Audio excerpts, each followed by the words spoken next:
Hello again. So, back again this evening for a little beer and a story time before bed.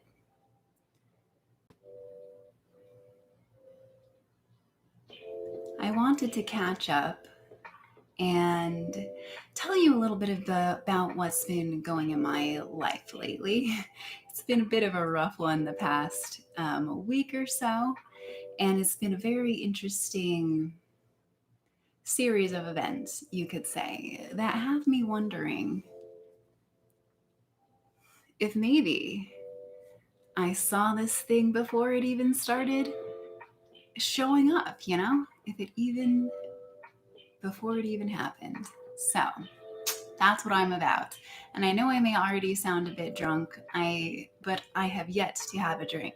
So I chose something special for us. I'm not going to get too saucy because I do have to wake up in the morning, but I chose this specifically for this stream to add into this idea of um, prediction, manifestation, coincidence, that sort of thing. So today, the beer of choice is once again from Shades Brewery, and it is I don't know if you can read that, spaghetti ale. So they have a lot of really fun flavors at Shades. So I when they advertised this one, I just could not resist. They also came out with a Sour Patch watermelon flavor, and I had that at a bar. A couple friends, a couple old co-workers that used to work at the newspaper with me, and it was really good. It was amazing. In fact, just tart watermelon Sour Patch beer. It was a treat, I tell you what. So I went the next day because I wanted a whole case of it. And unfortunately, I was not the only one who got a kick out of it because they were sold out. So instead, I opted for ye old spaghetti dinner because that's also an interesting flavor. And a few others. I chose a few selections. I had kind of an odd interaction with the guy at the register as well, where he made some comment where he was like, when I was checking out, he seemed more miffed than when I first showed up at the place. And he was like, "Can I see that ID, please?" And I was like, "Oh, yeah, sure." And so I handed him my ID, and he's like, "Oh, yeah, sorry about that. All these underage kids I don't know, trying to get beer." And just the fact that he called it that ID made me kind of wonder if he was getting the very wrong idea. I was a bit flattered, though, to be honest. So here's the thing about this beer. I already tried it, and it's got quite a flavor, I will tell you that much. And I expected it to be a bit of a Bloody Mary situation, not a berry situation, a Bloody Mary situation. But what it ended up being is basically a Bloody Mary without the tomato, which is kind of an odd experience. It tastes a bit better if you added the tomato element in. So that's what I'm going to try today and see if it's an improvement. Anyway, all right. Oh no, I forgot. I forgot that I'm a total dingus about opening cans. This is what fingernails are good for. Unfortunately, I always chew mine, so I have a solution. In fact, just 2 seconds, I'm going to get a stirring implement.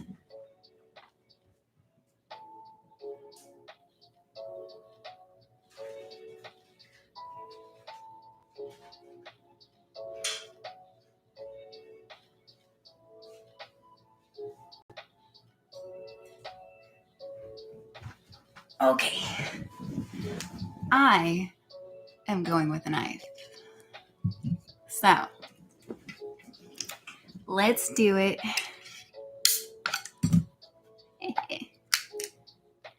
I did have a story about that V8, as I promised it would start out the manifestation. So I think what I'm going to do is feel about half of that. So this V8, let me tell you the story about this V8. So I was going to make a video and drink this beer weeks ago. So I decided that earlier in that day, when I was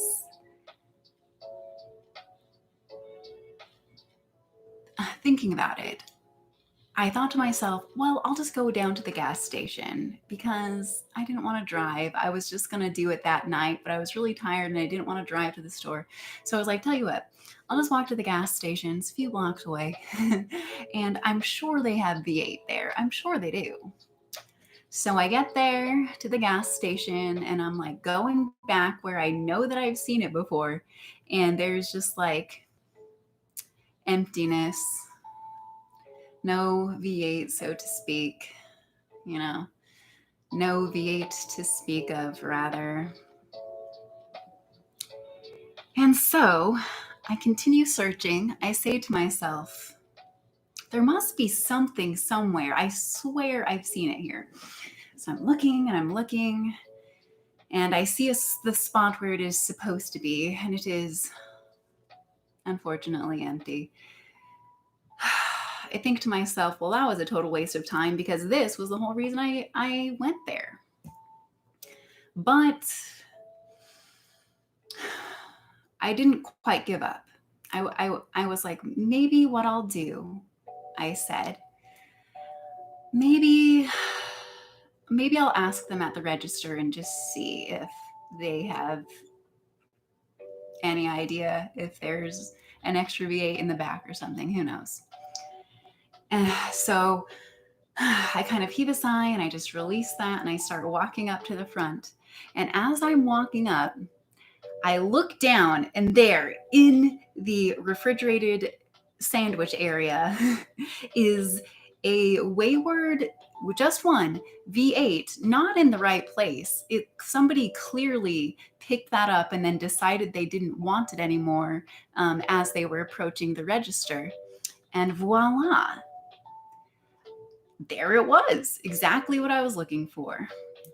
All right, so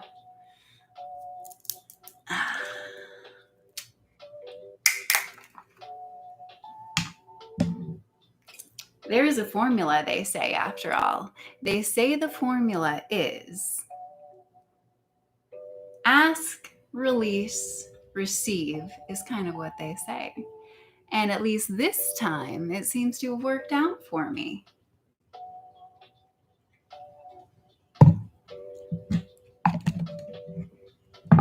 Yes. Think, release.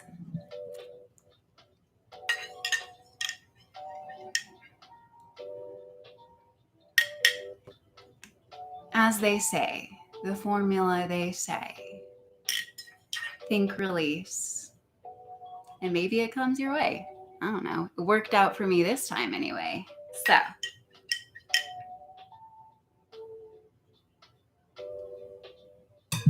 let's do it.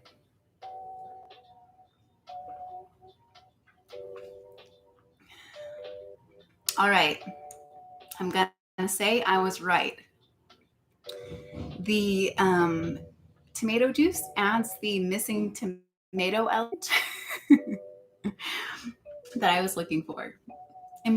Improvement. So if you ever go to SLC, Shades Brewery, and you're trying out their spaghetti dinner, I suggest adding some tomato in there because now this is like a really refreshing, like beer Mary is what this is. Way nicer.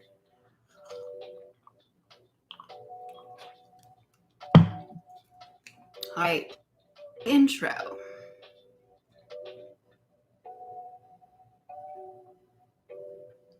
wrote some notes for myself too to try and help. All right, so I made a custom thumbnail for this video. And as you can see, it is a chalk drawing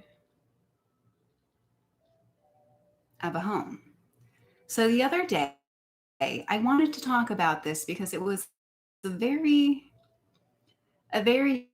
strange occurrence for me.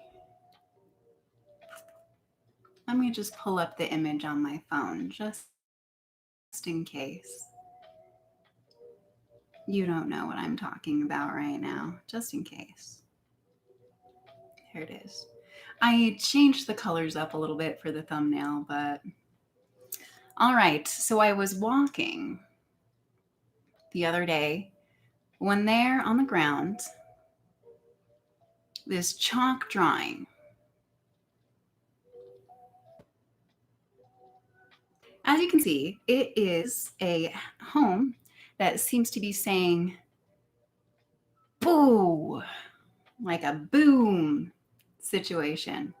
So I was, this was my almost daily walk. And there was another chalk drawing before this one that I took a picture of as well, because I just thought it was, yeah, that was the first one. And then that one was right behind it. That one's like a hammer with a nail, which I thought was a very interesting choice for a child to draw, you know? In fact, both of those are kind of interesting choices. Maybe a future carpenter, you know? Maybe a future carpenter. So here's the moment I had with that chalk drawing on the floor. I walked up to it, and the moment that I saw it, I had this flash. I don't know if you've ever had anything like this before, but I had this flash of like an image of my apartment building, which is a home. It's a remodeled Victorian home that they've reworked into apartments, you know. And the second I saw that, I saw my home, this building, just like destroyed, like with stuff falling off of the roof and it like broken wood, and it was like falling off of the building. That is what I saw in my image, in my mind.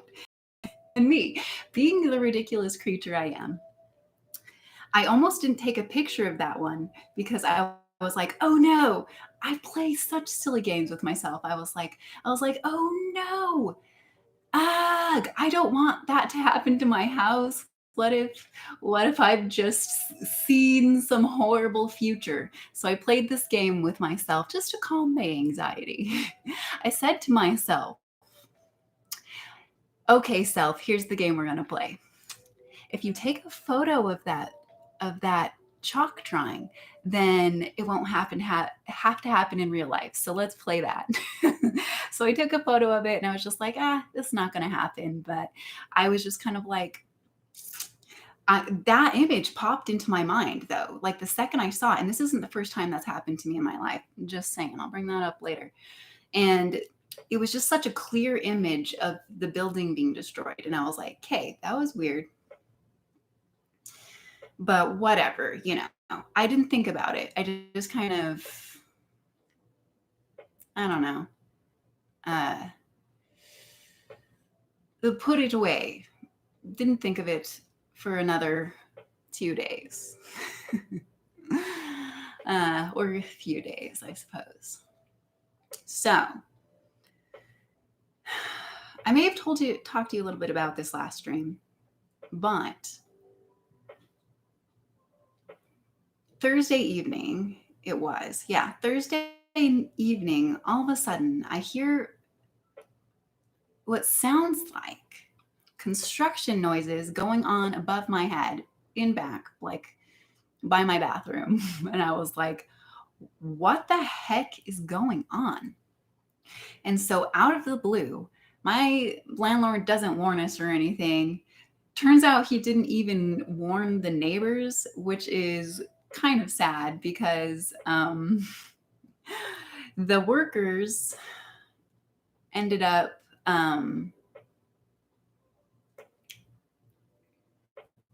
using my neighbor's lawn as basically like a a trash dump for their debris. So he should have at least told them, you know. It was actually really funny because after the whole debacle happened and they're just like dumping debris into my neighbor's yard, I get this enormous long text from my neighbor being like, "Hi, so I think that you're the owner of the building next door, right? Well, I need to talk to you about this situation with your workers using my yard like a garbage dump." And he sends me all of these photos of just all of this terrible debris. And all I got to say is I am so glad I was not actually the person that had to take care of that scenario. I don't know why, but everybody seems to think I'm in charge of this building. Like the new neighbors that have moved in this year, for some reason they all kind of just act like I'm in charge, and that guy has thought that I am the owner. This is the second time he's made that mistake, and I've had to direct him to the actual owner. And so I don't know, I guess I just give off an air of competence or something. Really says what I'll tell myself. So that it so there's this terrible, like, there's this sudden construction going on, and it's giving me total deja vu from a year ago where they were doing construction on the building for several months on end. And I was just like, this felt like kind of a recurring theme, if you will, kind of a cycle from the year before that perhaps I haven't quite finished out. And so I'm playing with this theme of the cycles. And yeah, I'm not done with all of the strange coincidences with the situation. So the whole roof gets freaking destroyed. Um, there's plywood on all of they put plywood up on the windows. The whole building gets wrapped in caution tape. It looks like the house got hit by a hurricane. And I totally forgot about that moment earlier in the week until I go to my Instagram story, because I like to try to post daily, or I do post daily, unless I specifically say to myself, no, today is not a posting day. Today is a nothing day. But most of the time I post at least something. And so I was looking through my photos and just looking for something to post when I saw that picture of that chalk drawing, and it popped in my mind the time how that image popped into my mind. And so here's another question, like whether or not you believe in prediction or manifestation or anything. I'm still like on the fence about it myself, I'll admit. Well, okay, I feel that I have received enough evidence to believe that there is something unusual going on in this world, but who knows, man? I'm not going to say for sure one way or the other. I've got my personal viewpoint and theories, pet theories. So I just thought that was very strange. Another moment that happened where, okay, so I have my car parked in back and I can see, and I'm like, oh no, like maybe I should move it so I can get out of those guys' way. But I was just gonna wait for a moment. And so I look back there at one point and I can see all of the workers. There's 4 dudes sitting on my little tiny Honda. 2 of them are sitting on the front, it's a hatchback, and 2 of them are sitting on the freaking roof, man. the roof. And it's like, I mean, I know it's okay, like rest yourself, whatever, but like don't sit on the, maybe don't have four big dudes sit on the roof of my car. I don't know. So at that moment, I was like, okay, well, I'm going to go back there and I'm just going to ask them, if it would be helpful, for me to move my car. I decided that would be the best way to handle the scenario. So I walk myself over.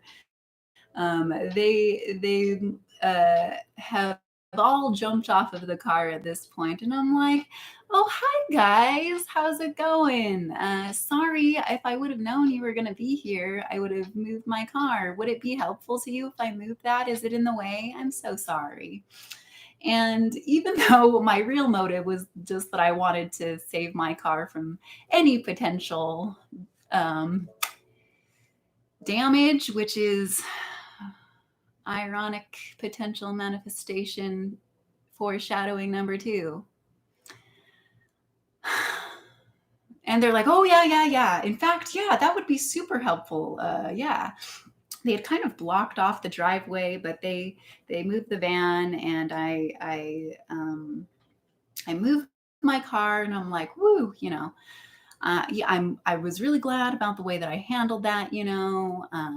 I was just very nice and moved and called it a day. So I pull around to the front of the building, and as I'm like pulling back to parallel park, I hear this horrible scraping noise, which was almost like precog moment number 2 of my poor car, and where I hear this scraping and I'm like, oh no. And I just thought maybe I had scraped the wheels on the edge of my thing. So I go up, I repark back, and I get out of my car and I check out the hubcap because I'm like, oh man, did I just really mess up my hubcap?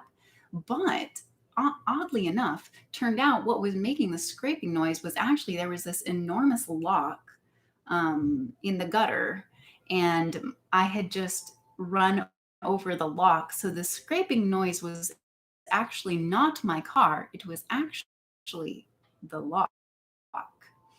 And so it was like, oh, okay, well, good. I'm glad that my car didn't get scraped up. That's good. Envision release.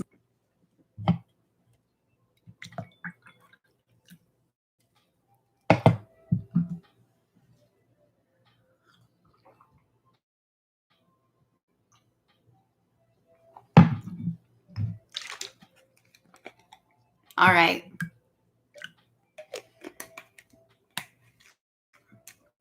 So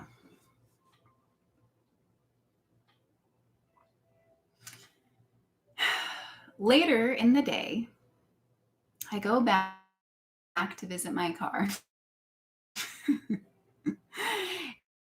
And I notice that there is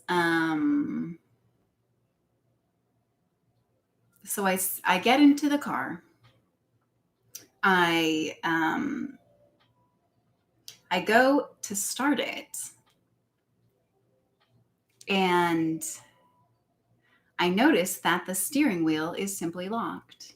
Yeah, the steering wheel is locked. And I'm really stressing out because I'm like, what is wrong with my car? What is wrong with my car? I get really stressed out because my steering wheel is locked and it won't start. I pop the hood, and this giant, like there's this rubberized bit, and it falls off of my car. And I'm like, what on earth? Okay. I don't think that the part does anything. I found out later that it's actually the part that fell off of the roof of the hood is like a sound dampener, I guess. So it's not like necessary to run the car, but it's something I would have preferred stayed in its place. And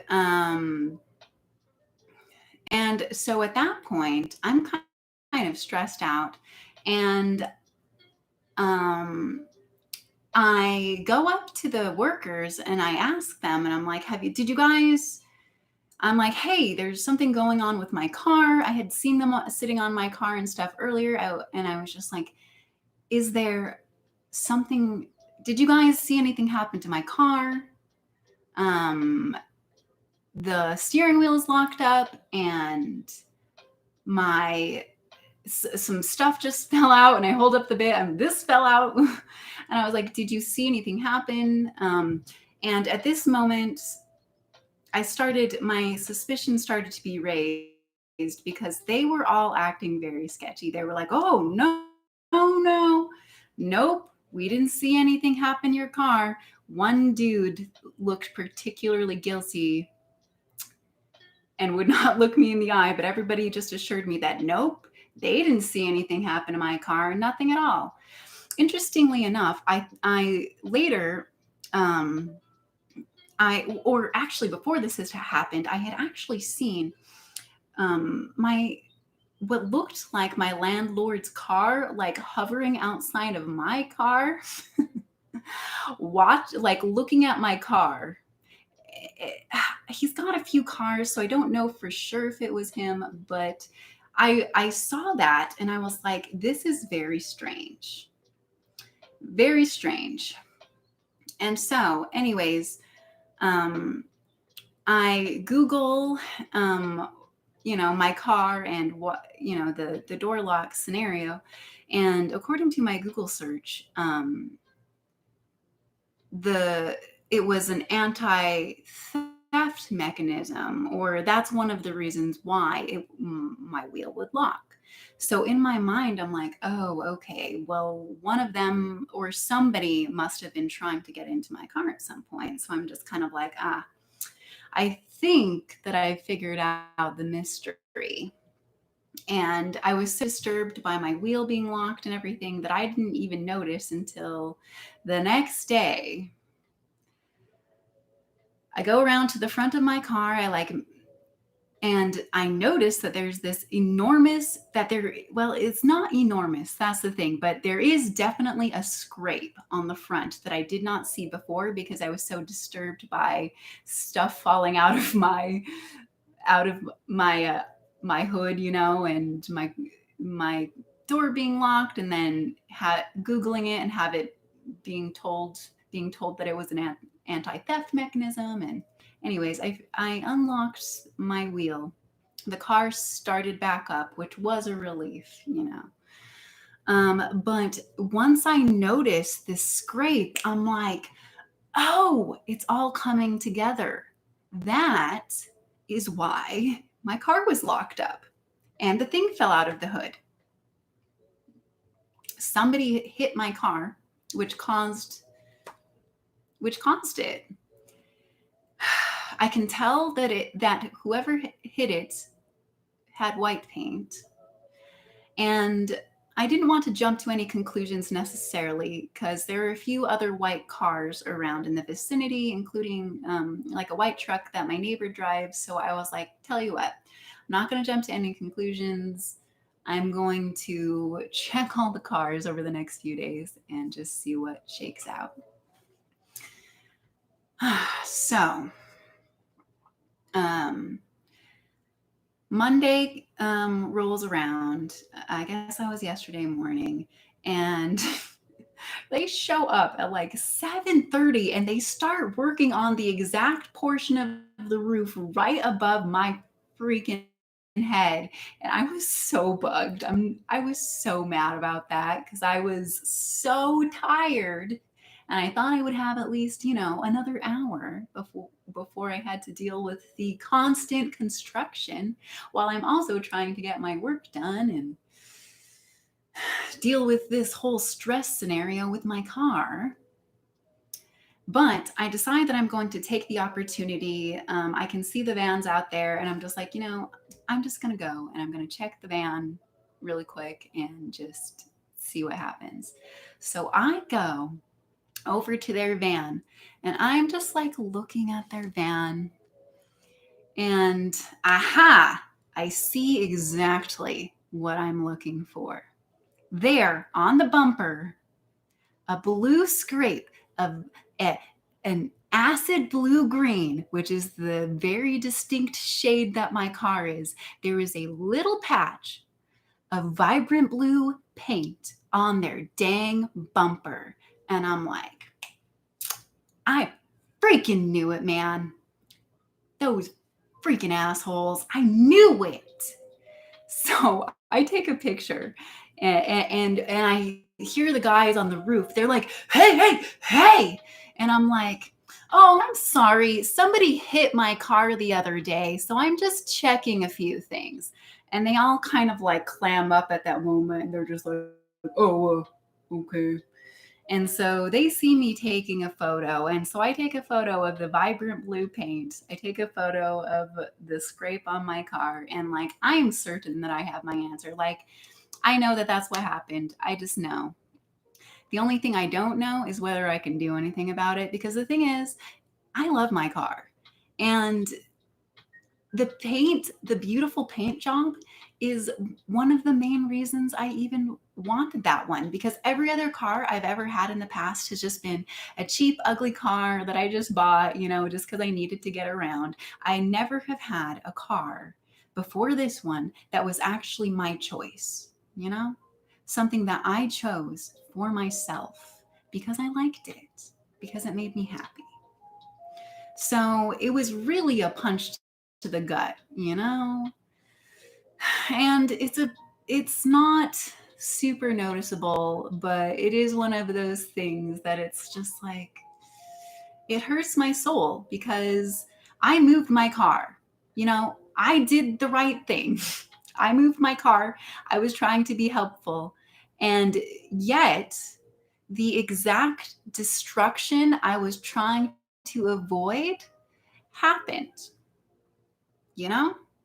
And there's just, it's just got to make a girl wonder about things like universal themes, about how maybe sometimes when you try not to do something, you cause the exact thing you were avoiding. Anyway, so I took the photos and I did call the police to see if there was anything that could be done about a hit and run, situation. I wasn't very hopeful that they'd be able to do anything, to be honest. I've had a few scenarios of justice not had recently. And yeah. So, and every time I've been quite upset and quite angry about it. So this time I decided I was going to do it a little bit differently, So I called the police and, filed a report and yada, yada, yada. And I told them right up front that I was like, look, I don't know if I'm going to be able to get the solution that I'm looking for. I don't know if I'm going to be able to do anything about this, or if I just basically have to suck it up, if I just have to take it, one could say. So I do that, well aware that chances are he's going to tell me that I am just going to have to take it. But I try anyways, because if there's one thing that I've learned recently, it's that I am my own best advocate. And if I don't, then nobody will. I almost considered not even trying, just keeping that knowledge of what happened to myself. But I thought if I didn't at least try, I would be betraying myself if I didn't try to make it right, So I did the whole thing. I talked to the officer, and he agreed with me that, yes, it sounds like it was probably them who scraped my car, indeed. Why they did needed to move the van to where my car was, I do not know, because they did move the van instead of keeping it in back after I moved my car. They could have, I don't know why. I don't want to say they did it on purpose, but part of me is like, ah. So, yeah. I call the officer and he agrees with me that yes, in fact, they did do that. That he agrees, you know, he agrees that that is likely what happened to me, but that unfortunately, unless I have a bit more evidence, unless I, have an eyewitness, then it just seemed unlikely that I would be able to get anything done about it. Even though it's a very distinct shade of blue, both on my car and on the bumper, he said that he just felt like it was unlikely that they would be able to prosecute necessarily. So I did ask the neighbors and things if anybody happened to witness the incident, but nobody saw anything. So the officer was on my side though, and he did say, yeah, sounds like that is what happened. But yeah, sorry. Same thing happened where my credit card got stolen. I knew who did it. This was right before I went on my trip to Atlanta, like right before I left, like right before. I know exactly who stole my credit card. I know who it was. But same scenario there, because it couldn't be proved without shadow of a doubt. I just had to take it again. And I feel like this happens to me a lot where I have to continually prove myself. I don't do anything wrong. And I had another scenario at the pharmacy the other day, the medical cannabis pharmacy, where I handed them my cash and they counted my cash wrong. And then they were telling me the wrong price, even though I had the receipt from my online order and I knew how much it was supposed to be. And they kept telling me that the fee was different than I knew what the fee was. And I had handed them the exact change, but they kept telling me I didn't. 2 other people, maybe even 3, counted my change incorrectly. I had to prove to them. And I was so patient. And the whole time I was like falling all over myself, like, oh no, are you sure? Are you sure? Well, maybe I dropped a bill, maybe I dropped a bill, or maybe I counted wrong, even though I knew I did not count wrong. I knew I didn't count wrong because I had double checked.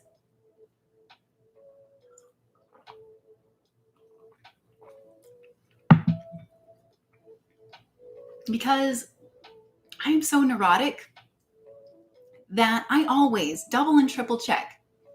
I double, triple, quadruple count the change before handing it because I just want to make sure I am 99.9% sure that I have handed them the correct amount beforehand. So I'm falling all over myself. I'm like getting out of my car, even though I know 100% that I handed them the correct amount of change. I let them put such doubt in my mind. I let them cause me to second guess something that I knew was true, to the point where I'm getting out of my car. I'm looking for that extra change, you know? I'm blaming myself.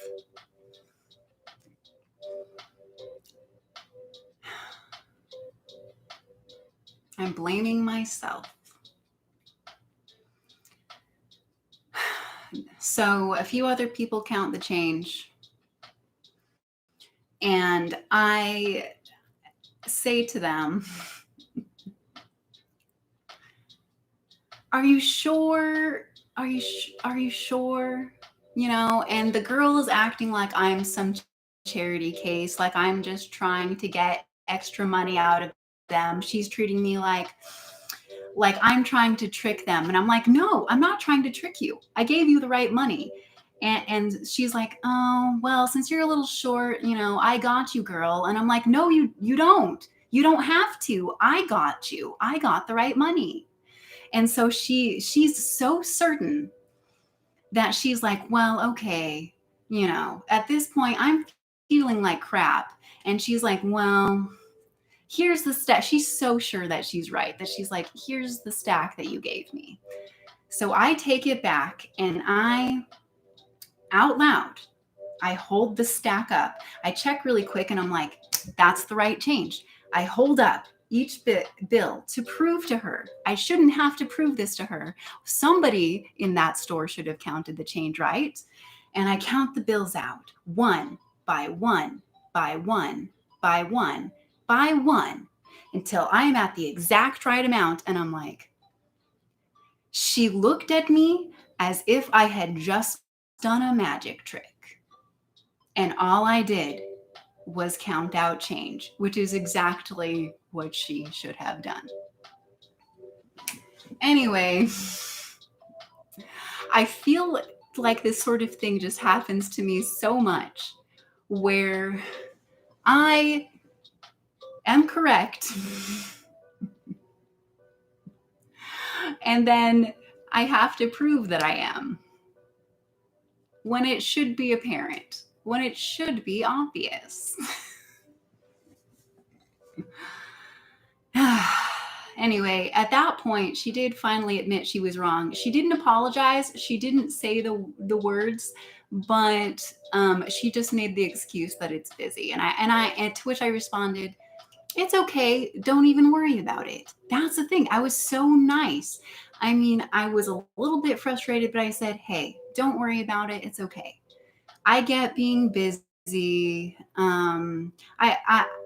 I've had a lot of jobs cashiering, so I've had a lot of practice counting change." And I just smiled and I went on my way, you know?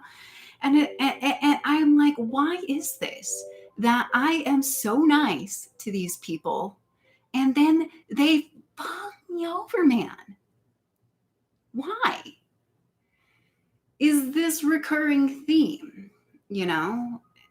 And then I tell the story to like one of my best friends, and it's like I have to defend myself against him too. And I'm just like, dude, why can't you just be on my side in this scenario? You know, I don't know. Uh, Anyways, so those are some things that I've been dealing with over the past little while, over the past few days. And I definitely feel like this construction scenario is definitely like a recycle in a way. And I feel like this is whatever phase I've been living out in this apartment. I feel in my heart this is the final iteration. This is the final iteration before moving on. Because I realized, you know, there's this part of me that wanted to like fight and try to make it right and try to get my landlord to get his repair people to pay for my car. And I just know, based on interactions I've had with him in the past, and I know that my neighbor had a really bad time dealing with him, just trying to get all the trash out of his yard. I just knew it wouldn't end in my favor. And I just decided to take a different approach this time.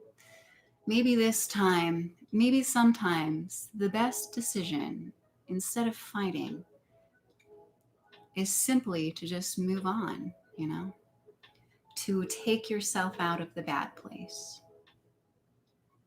At least that's what I've been trying to do these days.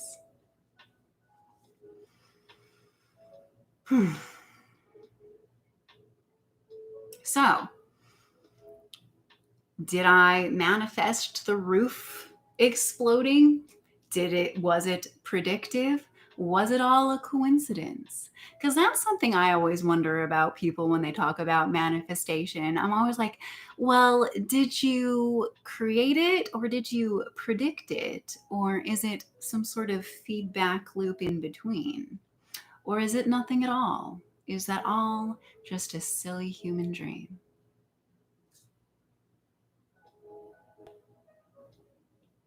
Can't say I know. Can't say I know.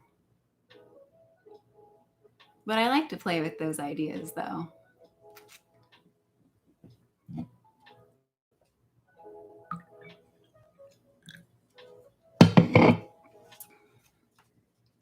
While we're talking about these things though, I do want to double down a little bit and tell you about a couple other specific moments that I remembered. I've had many, many of them before in the past. But I will just name a few more very magical moments that have happened to me, that have kind of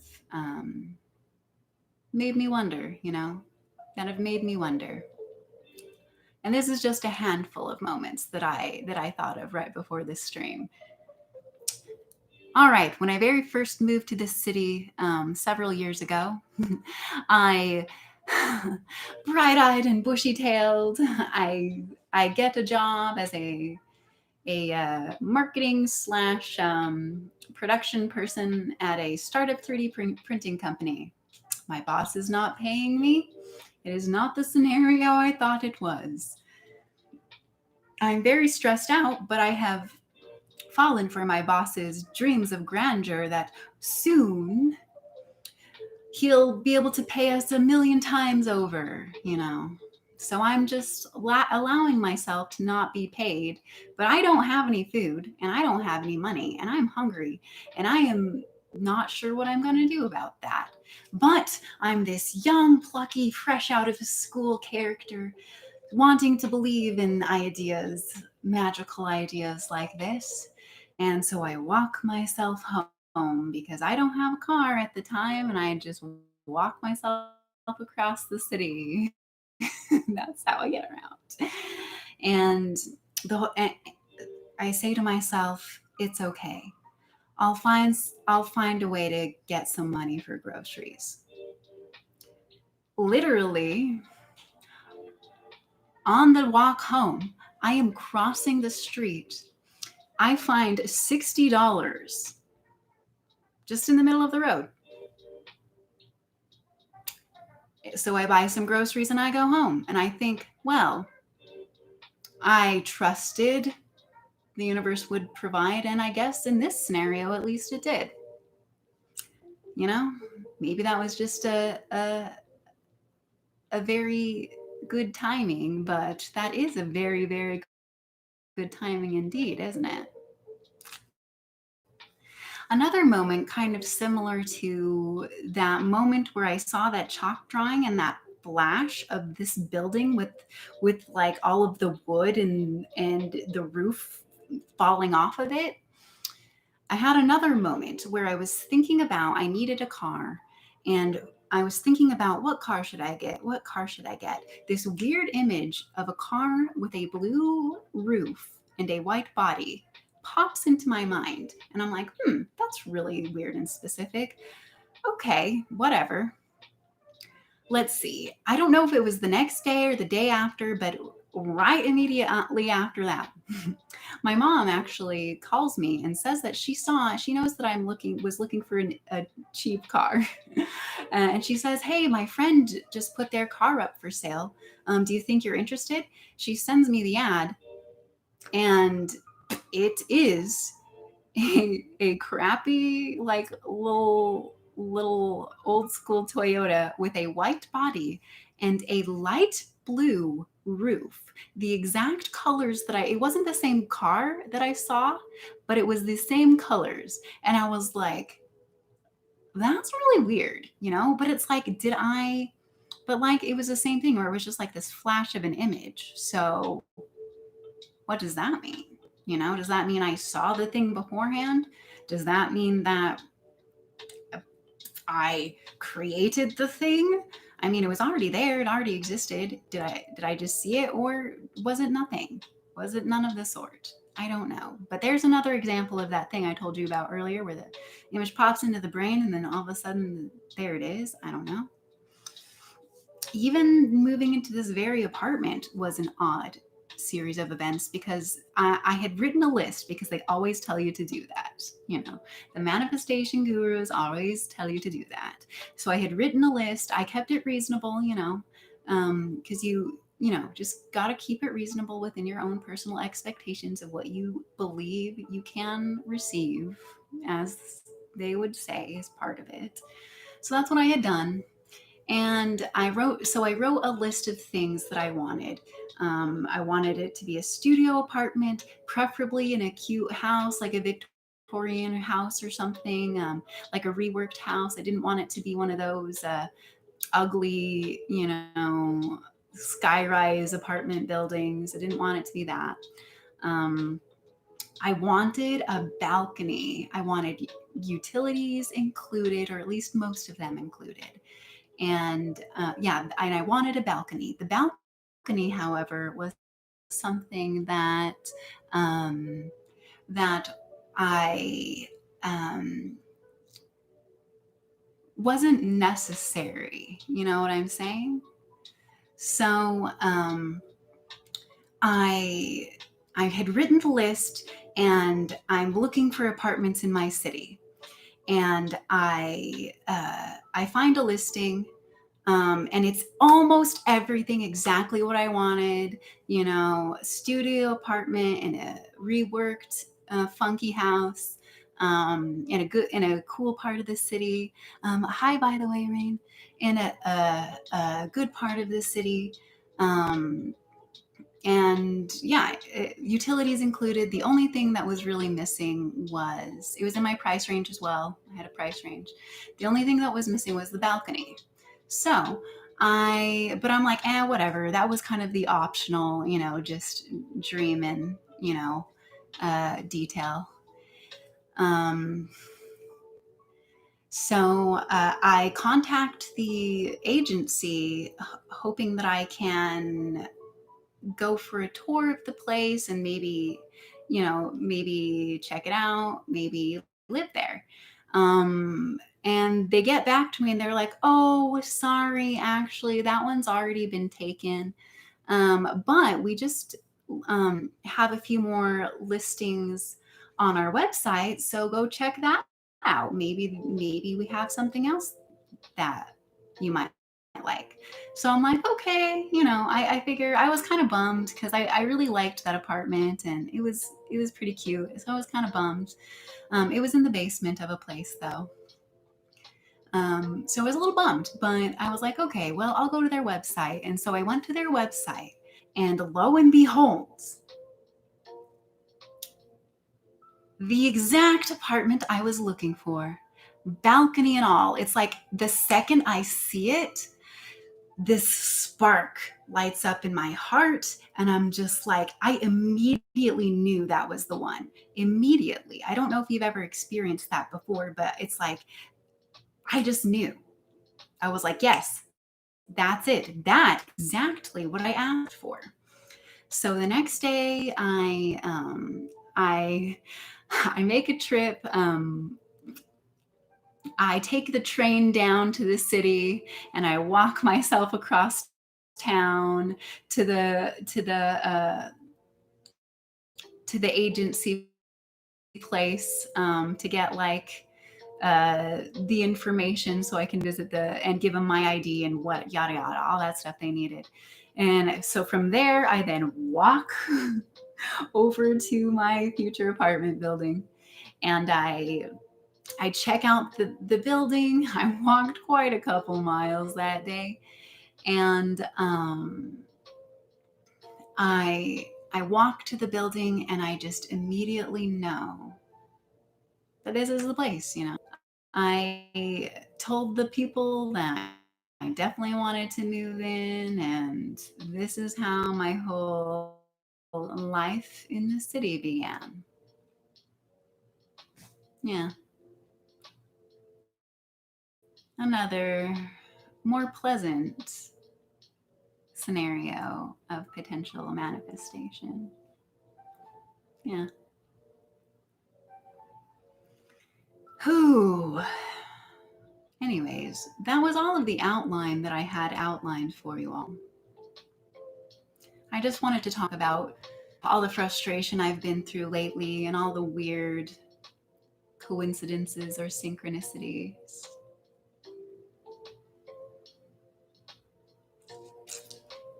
Yeah, I think I believe in magic most days, though the inner skeptic in me, you know, keeps itself in mind as well. It always has to have its say, but I feel like that can create kind of an interesting interplay. Uh, it's created a lot of fun in my everyday life, you know, giving a bid, challenging. Oh, thank you, Rain. Stream feels very homey, and you're loving the hair. Thank you so much. The hair is new, actually. In my last live stream, I talked a little bit about the scenario I went through to get this hair. It wasn't a very smooth scenario, I'll tell you what, but the end result is good. So thank you very much, and thank you for noticing the hominess. I I try to make it feel cozy, you know. I try to make it feel I don't know, like a nice space to hang for the time while we're here. Yeah. So I appreciate that. One thing that I like to do on this channel, cheers, cheers to new viewers. Thank you for stopping by the way.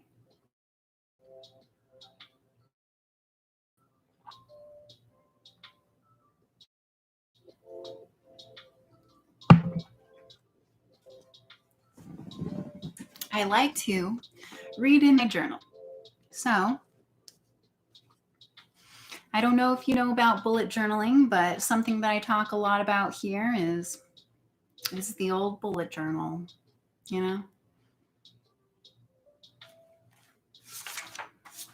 Since you probably haven't seen this. Oh, thank you for the cheers. Here, I'm going to double cheers you. Cling. Isn't this a fun glass, by the way? It's a nice pattern. I like it.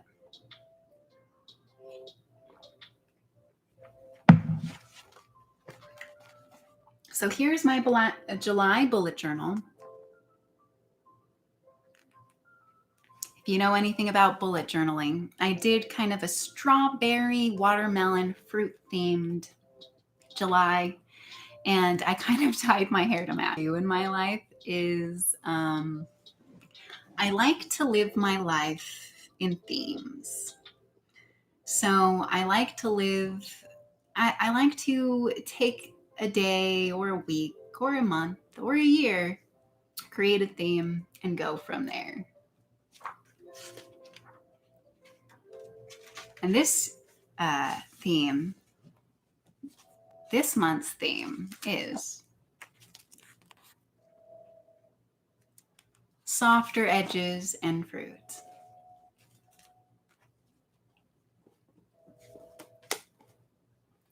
All right, so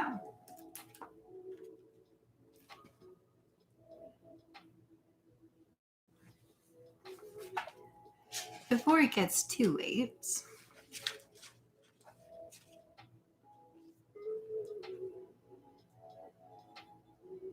before it gets too late,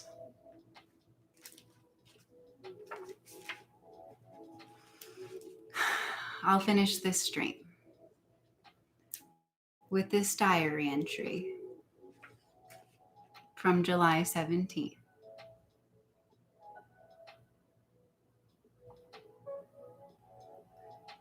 Can't shake the feeling that this is the final iteration of the cycles I've been living. One last chance to say goodbye. Goodbye to the life as it was. Say thank you. Then comes something new. I feel this year I've been being prepared for a shift. You know, I wanted to leave this place earlier in the year, but I didn't really have the chance to, and I was so sad about it, you know. There was just such a deep sadness to leave that I think maybe the universe wanted to give me a little more time, you know, to say my final goodbyes, to live the last iteration before I become a whole new person. Or at least that's the theme that I'm trying to be living. Hopefully good changes soon. Well, this was a fun stream and a little bit of an unexpected one, but I think I'll let us both go for this time. Thank you for listening. I appreciate it.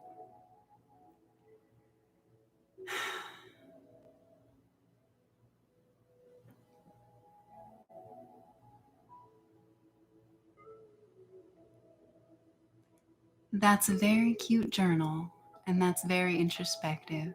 I manifest nothing but the best for you and your future. Aw.